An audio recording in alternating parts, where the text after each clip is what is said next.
2026 தேர்தல் களத்தில் திமுக ஒரு பெரிய படிப்பினையும் பாடத்தையும் கற்றிக்கொண்ட பிறகு தற்போது தோல்விக்கான காரணங்கள் என்ன என்பதை ஆய்வு செய்யும் விதமாகவும் 2026இல் திமுகவுக்கு இவ்வளவு பெரிய சறுக்கல் கிடைத்ததற்கான காரணங்கள் என்ன என்பதை தெரிந்து கொள்ள கட்சியின் தலைமை துடிதுடித்து கொண்டிருந்த நிலையில் அனைத்து மாவட்ட செயலாளர்களுக்கான அவசர கூட்டத்தை ஒன்று கூட்டி இந்த கூட்டத்தில் திமுக கட்சி தலைவர் மு.க. ஸ்டாலின் பல்வேறு விதமான கேள்விகளை மாவட்ட செயலாளர்களிடம் கேட்டதோடு தனது நிலைப்பாட்டையும் குறித்த ஒரு பேச்சை தனது உரையில் நிகழ்த்தியிருக்கிறார். இந்த தோல்விக்கான காரணம் என்னுடையதுதான் என்பதை நான் ஒற்றுக்கொள்கிறேன் என்பதைப் போல தனது மாவட்ட செயலாளருடன் கூட்டத்தில் பேசிய மு.க. ஸ்டாலின் பேச்சு மிகப்பெரிய அதிர்வலைகளை மட்டுமல்ல, திமுகவின் தொண்டர்கள் மத்தியில் ஒரு புதிய உத்வேகத்தையும் புதிய உற்சாகத்தையும் தந்திருக்கிறது.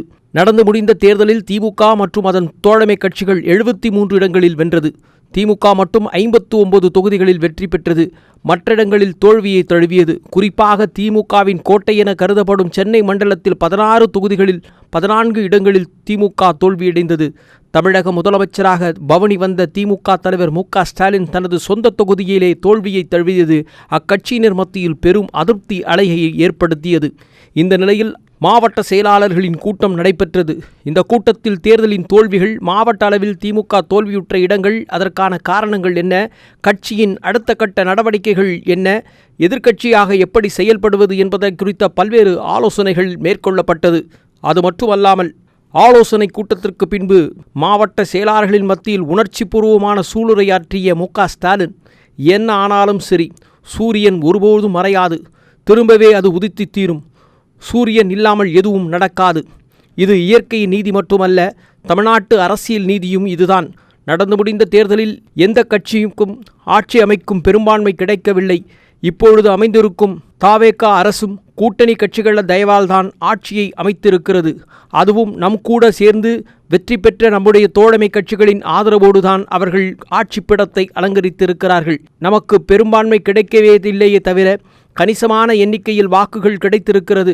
கொஞ்சம் வரலாற்றை திருப்பி பார்த்தால் 1989ஆம் ஆண்டிலே நாம் ஆட்சி அமைத்தோம். அடுத்து நடைபெற்ற தேர்தலில் 1991 தேர்தலில் வெறும் 2 இடங்களை மட்டுமே வெற்றி பெற முடிந்தது. ஆனாலும் நாம் சோர்ந்து விடவில்லை. மீண்டும் 1996இல் நமது ஆட்சி உருவான போது அடுத்து வந்த 2001ஆம் ஆண்டு தேர்தலிலும் நாம் வென்ற இடங்கள் வெறும் 37 இடம்தான். அதேபோல் 2006இல் திமுக ஆட்சி அமைத்து 2021இல் வெறும் 31 இடங்கள் பெற்றது. இப்படி ஆட்சியில் இருந்து தோற்ற போதெல்லாம் நாம் மிக குறைந்த இடங்களே வென்றிருக்கிறோம். இப்பொழுது 59 இடங்களில் வென்றிருக்கிறோம். கூட்டணி எண்ணிக்கையோடு சேர்த்து பார்த்தால் 73 இடங்களில் வெற்றி பெற்றிருக்கிறோம். கடந்த முறைகளோடு ஒப்பிட்டு பார்க்கும்போது இது கூடுதலான எண்ணிக்கை தான். ஆனால் நமக்கான விழுக்காடுகள் அதிகரித்து கொண்டேதான் இருந்திருக்கிறது என்பது மறுப்பதற்கில்லை. ஆனால் இன்றைய காலகட்டத்தில் சோசியல் மீடியாக்கள் எப்படியும் திமுக தான் ஜெயிக்கும் என்றெல்லாம் சில விஷயங்களை பதிவிட்டார்கள். அதை நாமும் அப்படியே நினைத்து கொண்டிருந்தோம். ஆனால் என்னுடைய ஒரு ஓட்டு மட்டும் இவர்களுக்கு வெற்றி தந்துவிடுமா என்று சில நேரங்களில் நாம் சற்று கவனத்தின் குறைவாக இருந்து கொண்டதன் விளைவு இப்படிப்பட்ட ஒரு நிலைவு மாறிவிட்டது. அது மட்டுமல்ல, இப்படி ஒரு கட்சிக்கு ஓட்டு போட்டுவிட்டு ஆட்சியில் உட்கார வைத்து விட்டோமே என்று பலரும் வாக்குப்பதிவுகளுக்கு பின்பு, தேர்தல் முடிவுக்கு பின்பு பல வருத்தமான பதிவுகளை போட்டு வருவதை சமூக வலைத்தளங்களில் பார்த்து வருகிறோம். இதுதான் திமுகவின் 5 ஆண்டு கால நல்லாட்சிக்கு கிடைத்த அங்கீகாரம், நமது உழைப்புக்கு கிடைத்த நற்சான்று. இது வெற்றியாக மாறாமல் போய்விட்டது என்ற கவலை வேண்டாம். பொது வாழ்க்கைக்கு வந்தால் வெற்றியும் தோல்வியும் சகஜம். ஏற்றங்களும் இரக்கங்களும் இருக்கத்தான் செய்யும். மேடும் பள்ளங்களும் வாழ்க்கையில் நிறைந்ததுதான் வாழ்க்கை. இதுதான் இன்றைய அரசியல் சூழல். இந்த பக்குவம் வேற யாரையும் விட நமக்கு அதிகம் உண்டு. பேரறிஞர் பெருந்தகை அண்ணாவும் தலைவர் கலைஞரும் நமக்கு கற்றுத்தந்த பக்குவம் இது. இதனால் மற்ற கட்சியினர்கள் மாதிரி நாம் எல்லா தேர்தல்களுக்கு பிறகும் நட்சத்திர விடுதிகளில் சட்டமன்ற உறுப்பினர்களை ஒழித்து வைத்துவிட்டு தோல்வி பயம் வந்துவிட்ட பிறகு கூட்டணிக்கான களம் அமைக்கின்ற வேளைகளில் அமைத்த வரலாறு திராவிட முன்னேற்றக் கழகத்தில் இல்லை. கடந்த 5 ஆண்டு காலமும் கடுமையாக உழைத்திருக்கிறோம். மக்களை சந்தித்து பல்வேறு நலத்திட்ட பணிகளை தந்திருக்கிறோம். எனது சக்திகளுக்கு மீறியான உழைப்பை நான் தந்திருக்கிறேன். என்னோடு கூட நீங்களும் உழைத்திருக்கிறீர்கள். உங்கள் உழைப்பை நான் ஒருபொழுதும் குறைவாக மதிப்பிடுவதில்லை. கோடிக்கணக்கான மக்களுக்கு நேரடியாக பல பயன் தரும் பல திட்டங்களை தந்து நல்லாட்சியின் சாட்சியாய் நமது திராவிட முன்னேற்றக் கழக ஆட்சி இருந்தது என்பதை மக்களும் அறிந்திருக்கிறார்கள், நானும் அறிந்திருக்கிறேன்.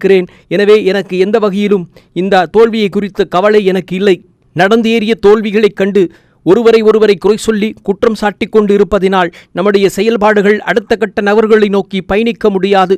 எனவே இதற்கு இவர்தான் காரணம், இதற்கு அவர்தான் காரணம் என்று ஒருவரை ஒருவர் பழி சொல்வதை நிறுத்திவிட்டு நாம் அடுத்து நடத்த வேண்டிய பணிகளை நோக்கி உத்வேகத்துடன் பயணிப்போம். நம்முடைய இயக்கம் மிகப்பெரிய இயக்கம், பல்வேறு சுனாமி அலைகளை நாம் சந்தித்த இயக்கம். இந்த தேர்தலில் நடந்திருப்பது ஒரு புதுவிதமான கவர்ச்சி மாயாஜால சுனாமி. இந்த சுனாமி என்பது சாகசமோ சாதனையோ கிடையாது, பெரும் பாதிப்பு என்ற மீனிங்கில் இதை நான் பதிவிடுகிறேன். தமிழ்நாட்டில் நலன்களை பாதிச்சிருக்கிற சுனாமி பேரழிவு இது. தமிழ்நாட்டு மக்களிலிருந்து எப்படி மீட்டெடுக்கப் போகிறோம் என்பதை பற்றி யோசிக்க வேண்டிய காலகட்டத்தில் நாம் நின்று கொண்டிருக்கிறோம்.